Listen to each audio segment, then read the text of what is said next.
Hey, before I let you go, I just want to ask you about your stint with the RFK Jr. Yeah. And, we think a lot of people have, attracted to his free speech stance like you have, anti-censorship, his ability to stand up against corporations as an environmental lawyer, and he stood up against Big Pharma. And he's the only voice that a lot of people have about COVID. And then he got it right on Ukraine, which was amazing. And then he totally throws it all out the window when it comes to Gaza and Israel. And he even went even further and kind of saber rattled with Iran and Venezuela and China and Russia over oil. So tell me about how if you want to talk about it, I would appreciate it if you share with our audience what that was like. Because I know you're a staunch supporter of the Palestinians and you want peace, and you've always been for peace. So tell me, what was it like to be his campaign manager, and how did you guys split? Well, Bobby and I have known each other 30 years. He actually flew to Cleveland prior to the campaign, met with myself and my wife, Elizabeth, and we talked about the campaign. And when he told me that he was going to run as a Democrat, I told him, look, what can I do to help?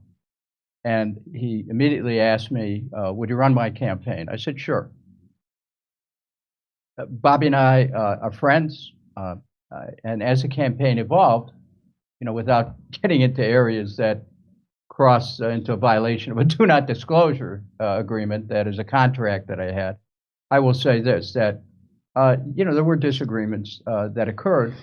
And I felt that I was at a crossroads where I had to make some decisions about whether the campaign was totally consistent with the direction that I wanted to see it go in, or maybe it was time for me to go in another direction. So I chose to go in another direction. I love Bobby Kennedy. He's a good man, and I wish him well. I have my own campaign now, and believe me, that's what I'm focusing on. Okay. All right. Everybody, where can people go if they want to support you? Kucinich.com. There it is, right over your shoulder. Kucinich.com. And it would be, you can help by contributing. You can help if you want to come to Northern Ohio and help us canvass. We're going to be covering the doors of voters in 4 counties. You might help on research. I mean, any way that you think you might be able to help, go to Kucinich.com, send us a message, let me know. This, in many ways, this is really about securing America's position for its own people. And that's kind of what I'm about. That's what this campaign's about. Jimmy, it means a lot to be on your show and to have this discussion. It's about getting real. It's about looking at things as they are and coming up with an approach that can address the practical aspirations of the American people.